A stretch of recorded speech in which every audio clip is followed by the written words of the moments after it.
Kirk Johnson. And Larry Merchant, you probably heard me talking about Maskaev and mentioning that a lot of ringside experts regard him as now number 3 in the heavyweight division behind Lewis and Tua, and no doubt a fair number of fans at home are saying, what the hell is Lampley talking about? And how could somebody I've never heard of be number 3 in the division? And particularly, how could a big, slow, plodding Russian be number 3 in the division? So what is it that experts have seen in Maskaev that the general public hasn't seen yet?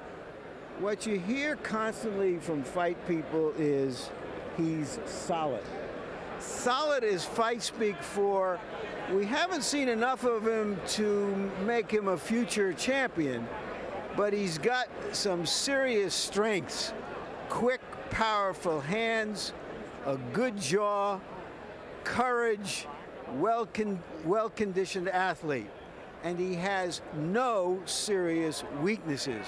And what that means simply is, to beat him, somebody has to have some kind of special quality. Which Kirk Johnson may in fact have, because while all of the qualities that Larry mentions about Maskaev, Emmanuel, are good, Johnson is quicker, slicker, and by some standards ought to be able to outbox Maskaev. So what can Johnson do to make the fight be about his skill instead of Maskaev's stability?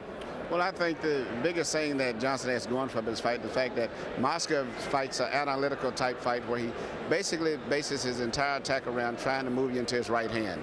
And he doesn't do too much in between other than that. And if Johnson can get out and get ahead of him and start working the jab, picking up points while Maskaev is waiting on that perfect situation for the right hand, Kirk Johnson has a very good chance of winning this fight on a decision. If he can stay away from the right hand for 12 full rounds, that would be a very good idea. Let's take a look at the tail of the tape between Kirk Johnson and Oleg Maskaev, and you will see that once again these are good-sized heavyweights, 230 and 232 and a half, a 2-inch reach advantage for Johnson, a half-inch height advantage for Maskaev. Maskaev is 31 years old. He has lived here in the United States ever since 1993. Johnson was born and raised in Nova Scotia and has been waiting for a pivotal fight like this against another top heavyweight for a long, long time. Some have seen Johnson as being reluctant. He says he just hasn't had the right circumstances up until now. We'll see what he's got tonight. Rules of the bout with our unofficial ringside scorer, Harold Letterman. The Oleg Maskaev Kirk Johnson fight is scheduled for 12 rounds using the unified rules of the Association of Boxing Commissions. There is no standing 8 count, no 3 knockdown rule. Only the referee can stop the fight, and you cannot be saved by the bell in any round, including the 12th and final round. Jim. All right, thank you very much, Harold. And earlier this evening, you heard Emmanuel Stewart talking about the importance of an amateur career in the preparation of heavyweights. Kirk Johnson had it. Long and decorated amateur career. He won a junior world championship. He was regarded as one of the favorites going to the Barcelona Olympics in 1992. Lost in the quarterfinal there. To David Izon, pretty good professional. Pretty good fighter, that's right.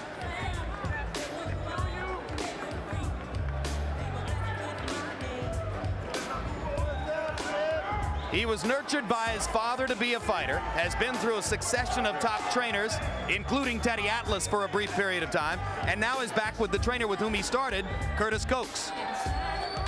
Left Teddy Atlas under unusual circumstance. They had a fight between them, and Johnson bit him in the face. But you know, in between all of the trainers he's had, I think the real key trainer still has been his father, who's been the one that's really... His father talks with him all the time, no question about it. And let's take a look at a closer look at Kirk Johnson. A 92 Olympian, as Jim said, and comes from a line of Canadian heavyweights who have done well. George Chuvalo, Trevor Berbick, Razor Ruddock, and of course, Lennox Lewis. But because of some injuries, he's fought only 3 rounds in 2 fights in the last year and a half. He had an elbow injury after his win over Al Cole in Tacoma, Washington a year and a half ago, and as the result of that injury, lost 6 months to surgery. That was on the left arm. Now he waits in the ring as the The Russian from Brooklyn, Oleg Maskaev, begins to make his way in. Born in Kazakhstan, raised in Uzbekistan, but of Russian lineage. His father was in the Soviet military. He too would have fought in the Olympics in 1992, but he missed those games with a stomach virus. And then shortly after that, came to the United States because, Larry, he says, you want to be a top heavyweight, you better train in America. Well, just as Johnson has. But if you watched any of the fights from the Olympics, you know how tough those Russians and those fighters from the former Russian republics can be. And here's a closer look at Oleg Maskaev, whose only 2 losses were to Oliver McCall and David Tua. Yeah, since he lost to Tua in a controversial stoppage, 10 straight wins, 9 KOs. His trainer says that the reason he isn't being recognized is because he's a white heavyweight, and people are naturally skeptical of white heavyweight. Maybe that's why they call him the Big O for Oleg. Of course, the original Big O, the legendary Oscar Robertson. And as you're watching Kirk Johnson and Oleg Maskaev, we invite you again to log on to hbo.com/boxing and offer your answer to our website poll question tonight. Who do you think will win on November 11? Will it be Lennox Lewis or will it be David Tua? We'll give you the results after this upcoming fight. Now let's go back to ring announcer Mark Barrow. Headsets. Ladies and gentlemen, Cedric Kushner Promotions, in association with the Mohegan Sun Casino and Budweiser, the undisputed, undefeated King of Beers, This Bud's For You, presents the HBO Boxing After Dark main event of the evening, 12 rounds, heavyweights. Your judges at ringside are, from Cromwell, Connecticut, Stephen Epstein. From Brick, New Jersey, Tommy Kazmarek. And from Brookfield, Connecticut, Frank Lombardi. Your referee for this event, from Braintree, Massachusetts, Richard Flaherty. Introducing now the principals first. In the blue corner to my right, wearing the white trunks, weighing in at 232.5 pounds. His professional record reads 29 victories, no defeats, 1 draw, and 21 wins coming by way of knockout. He hails from North Preston, Nova Scotia, Canada. Here is Kirk Johnson. His opponent in the blue corner, wearing the black trunks, weighing 230 pounds, with a professional record of 20 victories, 2 defeats, 15 wins come by way of knockout. He hails from Tashkent, Uzbekistan, introducing Oleg Maskaev. 12 rounds, heavyweights. Oleg, Kurt. Okay, gentlemen, we went over the instructions in the dressing room. Any questions at all? Okay, on the trunks, right here is low. Okay, same here, right here. Okay? Any questions, guys? Okay, touch them up, guys. Good luck. As you mentioned, Emmanuel, Maskaev has a reputation for being very calculating. Question we have now is, can he turn it up? Does he want to turn it up the way Lance Whitaker did? That's going to be a very important question in this fight. Normally, he reminds me of a modern-day type of Max Mellon. He basically uses the left jab. He doesn't do a lot of things with his hook. It basically looks for that perfect right hand. And I think the pace that Kirk is setting right now means he's going to have to pick it up a little bit. Either be guaranteed to have a knockout in the late rounds. Otherwise, he's going to have a problem winning a decision. Kirk Johnson said a fascinating thing in our fighter meeting yesterday. He said, I looked at Maskaev, I took a look at his jawline, and I said to myself, no way I'm going to knock him out. Now, I asked another top trainer in the sport, Emmanuel, I said, what would you think about a fighter who acknowledges before a fight that he doesn't think he can knock his opponent out? He said, in this case, I think it's a very good thought, because if Kirk Johnson came to me and said he was going to knock Maskaev out, I would say, that's the wrong plan. You need to win a decision. I would agree 100%. Sometimes you have to face the fact that you're not going to knock out the guy, and if you do, accept it as being just something that's fortunate that happens, and be prepared to go for a decision now. And in this particular case, Johnson knows he's not a great puncher anyway.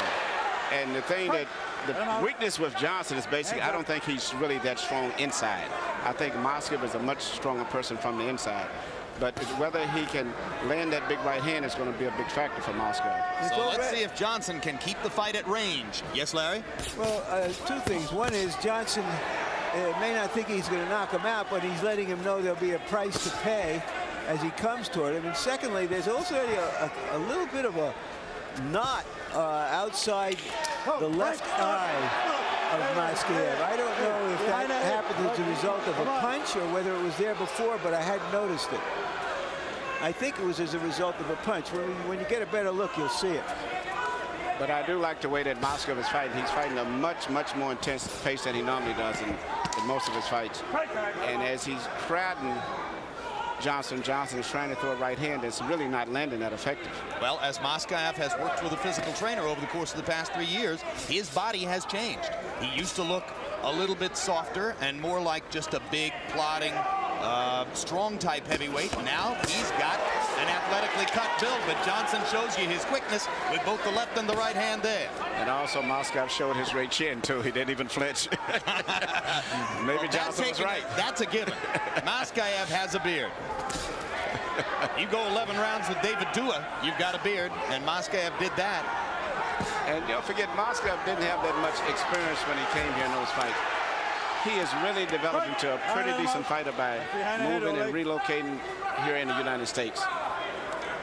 Lives in the Brighton Beach area of Brooklyn, which has many Russian residents. He was giving us a little bit of a restaurant guide last night. That's the right hand. And he's cracked it before landing. Kirk Johnson holding on as round one comes to a close after Maskaev cracked him with an overhand right. Yeah, and his legs buckled. Yeah, you got grip. You got grip. All right, take a deep breath. Take a deep breath. Yeah, that's all right, baby. You in good shape. Huh? You did. Keep on sticking, though. Keep on sticking. You looking good. Stick and now you got to stick and throw combinations and move. Listen to your stick, man. Stick and throw combinations and move, okay? You got to move a little faster, Kirk. Move a little faster. You're a little slow out there. If you watch at the end of the round, a good punch, and Johnson buckled. Fortunate that came in the last seconds of the round rather than in the middle of the round. There it is again from another angle. But you see the experience from having amateur fights. He grabbed Maskaev. That's come from the experience of it, but I don't think it's going to be enough to hold Maskaev off as the fight progresses. That's what Robert Davis didn't do with Lance Whitaker. In round one, Maskaev landed 5 out of 37 punches. One of them counted a lot. Johnson 8 out of 54, including, according to CompuBox, 0 for 20 in jabs. Harold Letterman gives the first round to Maskaev, and you heard Curtis Coates telling Kirk Johnson, oh no, you won that round, don't worry. I gave that round to Johnson. Well, regardless, I don't think it's going to go to limit. I think Maskaev is going to knock him out from what I can see. That was a right hand by Johnson, and Maskaev stepping right through it again. Big left hand by Johnson, and Maskaev keeps coming. Maskaev is close, and he's going to land that short right hand. And Kirk's right hand is not that effective.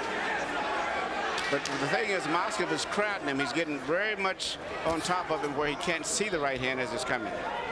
Maskaev stepping in and shortening the distance.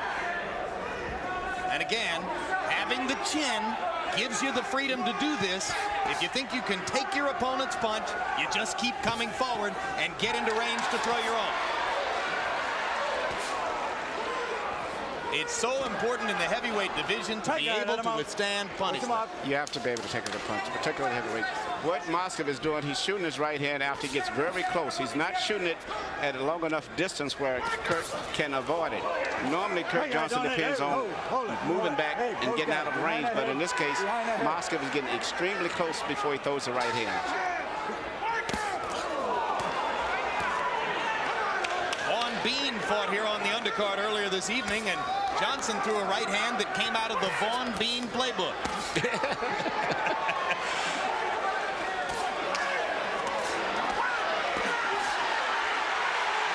Johnson just can't keep Maskaev off of it. Now he bombs him again with an overhand right.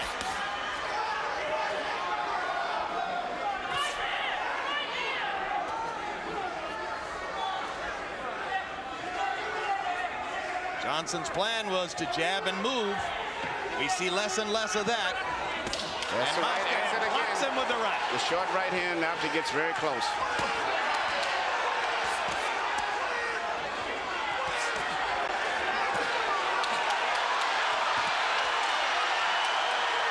Trainer Bobby Jackson asked Maskaev to be more aggressive early. He said, I'm tired of watching Oleg let fighters coast. I want him to go out and kick ass from the very beginning. And Maskaev here in round 2 has a kick-ass look in his eye. I've never saw him fight with this type of intensity.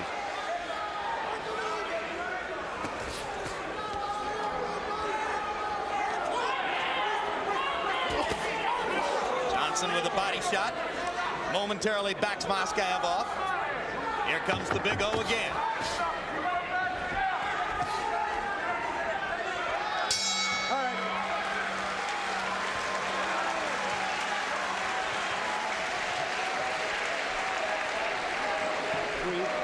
In the corner and you start looking at him and you're pulling back. Give me that one. You're pulling back on your right hip. Stay on your left hip. Whatever comes, work like we're working. Slip it and punch hard. You understand? Give me a deep breath. Nice and easy. Control your breathing. You know what to do. Come on, this guy wants to go. Keep him backing up. But don't look at him when he stops. Work him over. Got me? You know what we worked on? Let him find you. Jab, jab. Move. Shove him the pretty leg. Let them tossers fly. Okay? You got it? You all right? Yes, mouthpiece. Yeah, we got it. We got it. Here we go. Here we go. Come on, come on. Let's move this round now. Don't slap with this boy. Wait for the bell. Wait for the bell. Back to the corner. Kirk Johnson has never lost a professional fight, but he confessed to us yesterday in our fighter meeting that he's nervous before every fight, and he thinks of every conceivable scenario by which he could lose, and he keeps asking his trainer, am I good enough? Did I do enough to get ready for this? Kirk Johnson has seen nothing in the first 2 rounds that should give him a greater sense of security against an oncoming Oleg Maskaev. Being nervous before a fight is a normal reaction for most fighters, so it's nothing that unusual.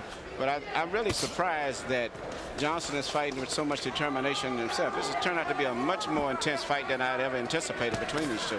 Well, but I'm not surprised at all, Emmanuel. He may have some limitations, and certainly does in terms of his strength. But he's always shown some courage when he was face down, and does the best he can for a guy who doesn't have a big punch. He just took a real hard right hand. Don't hit. Johnson is throwing right hands also, but his right hands are pretty much being shielded by Maskaev, and they have a little bit more arm on them than Maskaev. Maskaev have much more body weight, and they're much more shorter and direct. So it's really getting to be a battle of the right hands. And you heard trainer Bobby Jackson urging Maskaev to keep that body weight coming forward. Not to lean back on the right hip, but rather to lean forward and keep punching. He's fighting a much more aggressive fight than I ever anticipated. So it's a good one here midway through the 3rd. Kirk Johnson throwing leather and doing some damage, but unable so far to halt the on-rushing Maskaev, who has a lot of self-belief to go with his big right hand. The pressure and the tempo of the fight may be a big factor in the fact that Johnson, his mouth is open. And if it continues the way it's going, it's going to be a big factor as the fight goes on, meaning that Johnson is getting tired. And he cannot afford to get tired with a fighter who punches with such a devastating short right hand as Maskaev has.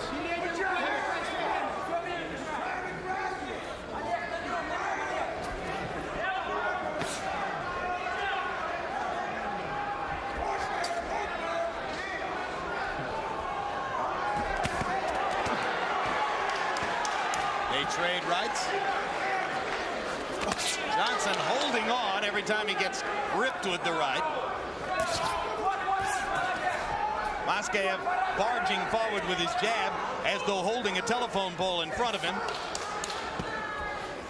You notice Maskaev very seldom throws the left hook. All body punches. The entire attack is basically the short right hand to the That knee. part is very Russian, isn't it? You know? Yeah. You don't see the left hook to the body. Yeah. He's supposedly been polishing the uppercut in the gym. We haven't seen one yet. Okay. All right. And round 3 comes to a close. And tune in on Tuesday, October 10 for the next edition of Real Sports with Bryant Gumbel. Among the stories, a look at parents who become violent at their kids' sporting events. We'll try to find out why it happens and how to prevent it. Bernie Goldberg, great correspondent. Also a profile of New York Rangers center Mark Messier. He's back in New York for one last stop before the Hall of Fame. Real Sports, where nothing is out of bounds. Understand? Come on now. The guy wants to go, Deep breath. but he needs you to help him to go.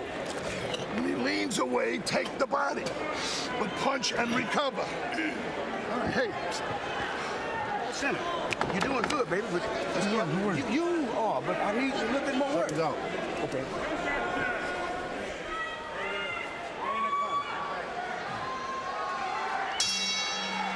CompuBox numbers through 3 rounds say Maskaev has been the better jabber. 16 out of 58 to 7 out of 79 for Johnson. The jab was more key to Johnson's plan for winning the fight. Harold, how do you have it through 3? Okay, Jim. I got 2. Hold it, Harold. We've got a knockdown.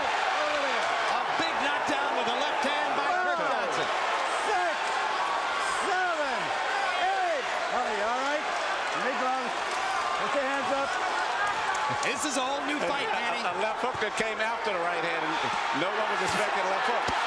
But this, once again, is going to be interesting to see if he can survive. Maskaev goes through the ropes.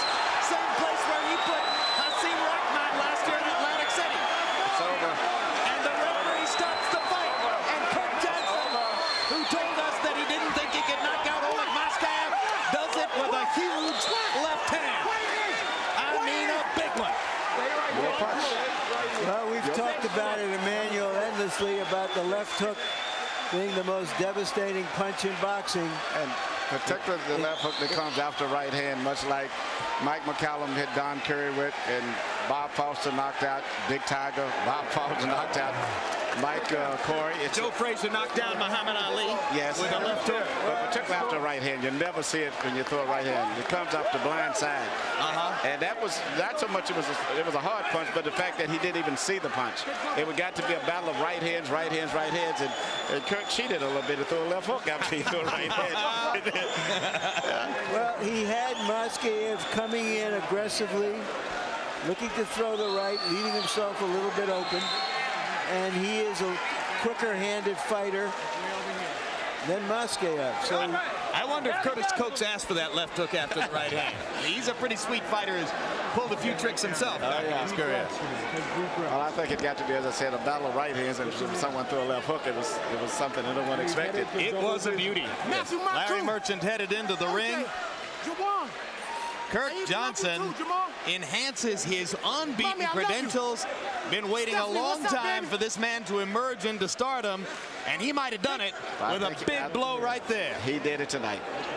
Oleg Maskaev was the man we were calling number 3 in the heavyweight division, partially because he knocked Hasim Rahman through the ropes in Atlantic City, and now it's Maskaev who gets to go through the ropes tonight. And let's take another look, Manny, and tell us again about how he set up the left hook. Well, basically, he threw a right hand, which basically Maskaev was looking for all night, but he came back with a left hook, and that was something that he had not been throwing effective the last couple of rounds.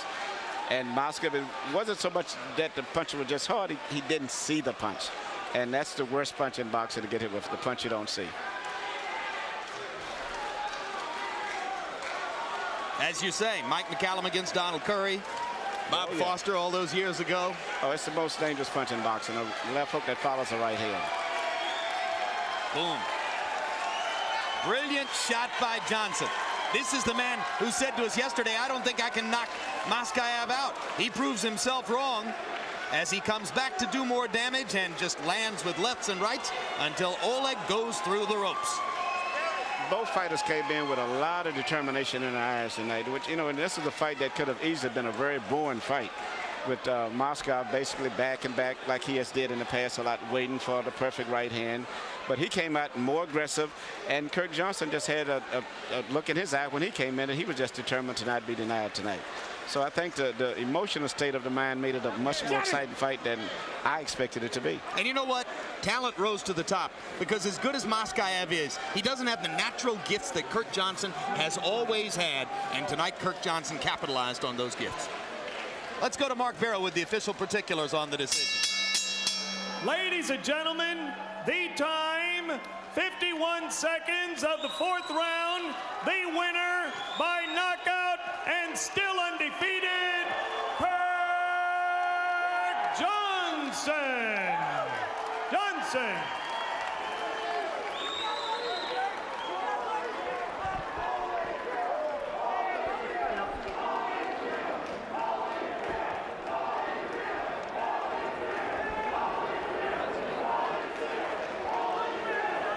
So Johnson further enhances his unbeaten record, blemished only by a draw with Al Cole in a fight in which Johnson had 3 points taken away for low blows, and he later came back to avenge that defeat, decisioning Cole a year and a half ago in Tacoma, Washington. Since that time, 18 months with only 3 rounds of activity. He was a little bit of an unknown quantity coming in against the much more known quantity in Maskaev.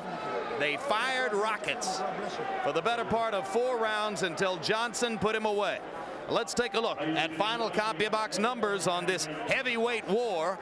Maskaev landing 34 of 128, Johnson 33 of 159. The overwhelming bulk of the punches landed on both sides were power punches. And you see there, Maskaev 18 of 68 in the power punch category. Johnson 26 out of 78, including the huge counter left hook that produced the knockout victory. And now Larry stands by with Kirk Johnson. Thank you, Jim. Congratulations, Kirk. Now, first, you told us that one look at Maskaev and you didn't think you could do what you wound up doing, knocking him out. Were you surprised? I was very surprised. First of all, I give thanks to Jesus Christ, my Lord and Savior. I'd like to say what's up to the guys back in Texas, especially Ron Welch and the Coopers. But yes, by looking at him, he looked like a very tough guy. He was a tough guy. He fought David Tool, went 11 rounds, and I just knew that I couldn't knock him out. But that's the time you get knockouts, when you don't try to knock him out. Did he hurt you when he landed a hard punch at the end of the first round? I think it was the first round. Did I say it was hurt? It was the first round. He did sting me. Yeah. And that made me come back into reality. Then I had to say to myself, well, Kirk, you got to do some type of boxing to keep this guy off of you. Because you came out very early on throwing some punches at him. Was that just to let him know that he couldn't come back at you freely, or what was your purpose? That's what was to let him know that he couldn't come to me and do anything he wants. You know, Curtis told me, establish my respect early. Don't get into no type of exchange. Use a jab, but you're going to have to nail him with something to keep him from making you bounce all around and make yourself tired. Did he hurt you at any other time with those right hands? I don't remember any other time, but the first time he did hurt me. The other times were more or less like glancing shots, and I seen him coming, so I was able to go with him. Was he open because he seemed to be coming at you like he thought he could get to you anytime and that he wasn't concerned about your power? I think that's was the real reason. At first, he was concerned for my power, but after I threw a couple shots at him and glanced him, he probably figured that I never had no power. So that's the reason why he came to me so careless. All right, let's take a look at the first knockdown, and Kirk, you describe to us what you see. I seen his his right hand down, and that's when I came back with my left hook. Were you planning on throwing the right and following with the left that way? No, I wasn't. I was just planning on throwing a 1-2 and then backing off. But when I saw that he was so open after I threw the right hand, then I said I might as well just come back with a left hook. And that's how I come. All right, this is the end. Did you know that he was seriously hurt? No, I didn't. That's why I kept on throwing punches even when he went through the rope. I knew I hurt him, but I didn't know he was that hurt. I thought he just lost his balance and fell through the ropes. All right, there have always been questions about you, Kirk. You've always been a potential top heavyweight. Do you feel finally that you've answered the questions and you've broken through tonight? Yes, I think that I did answer those questions. Everybody was saying, why didn't Kirk Johnson fight this guy or that guy? Everybody rated Oleg so high. So this is the perfect time for me to beat him when everybody regarded him so high. Now that I beat him, now you got to regard me as the next man in line. Other than Holyfield, Lennox Lewis, Mike Tyson, and David Tool, because he is #1 and he's ready for the fight. He will be fighting for the world title. So we can assume that you feel you're ready to fight anyone out there. I feel I'm ready to fight anyone out here. I'm not going to say, yes, I'll fight anybody tomorrow. Of course, I have to go in the gym and work on what I've done wrong in this fight, because for me to get hit with the right hand, that type of right hand, it shows that I was doing something wrong. I was over anxious. So get back to the gym and don't take a big, long layoff. I'm not injured anyway, so I can get back and just do what I have to do to prepare for the other guys. Thank you very much, Kirk. Again, congratulations. Jim. All right, Emmanuel Stewart, you're a manager. Let's do a little managing. He's an intelligent young guy. It's taken a long time for him to get to this level. Obviously, he's a candidate now to fight the winner of Lewis Tua. Do you try to go straight to that fight, or do you try to get him one more big fight between here and there? Well, I was very impressed with him tonight. I thought he fought a great fight tonight. I think the fact that Maskaev pushed him and rushed him forced him to fight better than he normally would have fought. I don't really believe it. He, in so many words, said he didn't have that much confidence in himself, particularly towards a knockout. But Maskaev pushed him to a level where he came through, and it was a very impressive knockout. What heavyweight should be doing, knocking people out. And I think based on that, his overall professional record, his amateur background, he definitely deserves a heavyweight championship fight.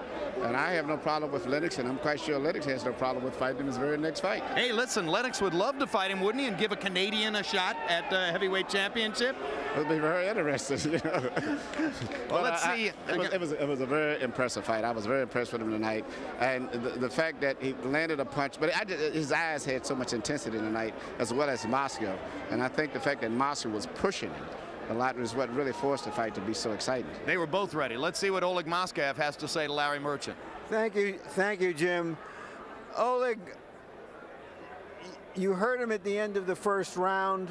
You seemed to stop him a few times with your right hand. Did you get careless? No.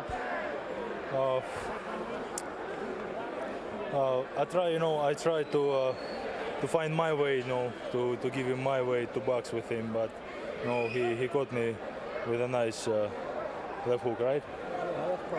All right, let's take a look at what happened there that started the end of the fight. You describe it.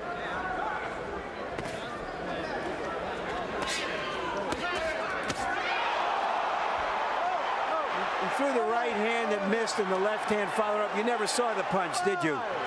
Maybe, yeah, that's it. How hurt were you at this point? It hurt me, but All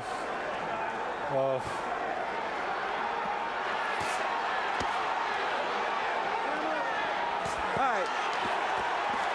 Now, the last time we saw somebody go through the ropes like that, it was Rahman after you put him there through the ropes like that. What was it like for you there? I got he caught me with a nice left hook, right? And then he finished me. That's it. I know you're discouraged now. What are your thoughts about tomorrow and after that? I will continue. I will continue to fight, definitely. I will be back. Fight differently? What do you mean? I mean, I will work on my mistakes. I have to correct them, and then I will continue anyway. Thank you very much, Oleg. Jim? All right, thanks very much. So Maskaev says he's going to work on his mistakes. I think we've seen maybe in these last three fights the best and the worst of Oleg Maskaev. The best being that his strength and his intensity can beat a lot of guys, and the worst being that he's trying so hard for a knockout that he'll leave himself open for the big retaliation. And also, he only throws his right hand. He really doesn't concentrate on body punching, left hooks. He doesn't really concentrate on his jab except for trying to line you up for a right hand. Before this fight took place, I was talking to Lennox about it. I said, Lennox, I hate to see Maskaev fighting Kirk Johnson because I think that Kirk Johnson has a very good chance of beating him. And Lennox sort of says, I think he has a good chance of beating him also. And I give credit to Maskaev for taking this type of a fight because he was lined up for a world championship fight, had 2 great victories, and he was willing to take the risk, and we have to give him credit for that. Now, I know you're on pins and needles about the website result. You want to know what the poll will say and what our fans think about who's going to win the Lennox Lewis-David Tua fight. So here's how they voted. 58% for Lewis, 42% for Tua. If it were a presidential election, they'd have to stop it in the 7th round, as Lewis is the easy winner on our website poll. But hey, it's still interesting, 42% of our fans thinking that David Tua will lift the heavyweight championship from Lennox Lewis on November 11. Larry Merchant, your final thoughts on what you saw in the ring tonight? Well, the first thing is that no matter how solid a heavyweight is, as everyone in boxing had been describing Maskaev, another guy who is a big heavyweight, 230, 235 pounds, if he lands a punch right, suddenly that solid turns to liquid. And finally, we also said that picture of what's going on in the heavyweight division is going to change in the next 5 weeks. And we saw it change right out of the gate. And I wouldn't be surprised if there are some other changes by the time we get to November 11th and the last of these 4 heavyweight fights between ranked fighters and Lennox Lewis, a champion. Vladimir Klitschko against Chris Bird, Andrew Galata against Mike Tyson, Lennox Lewis against David Tua still to come. Meanwhile, we'll have a final word on what happened in the ring here in just a moment.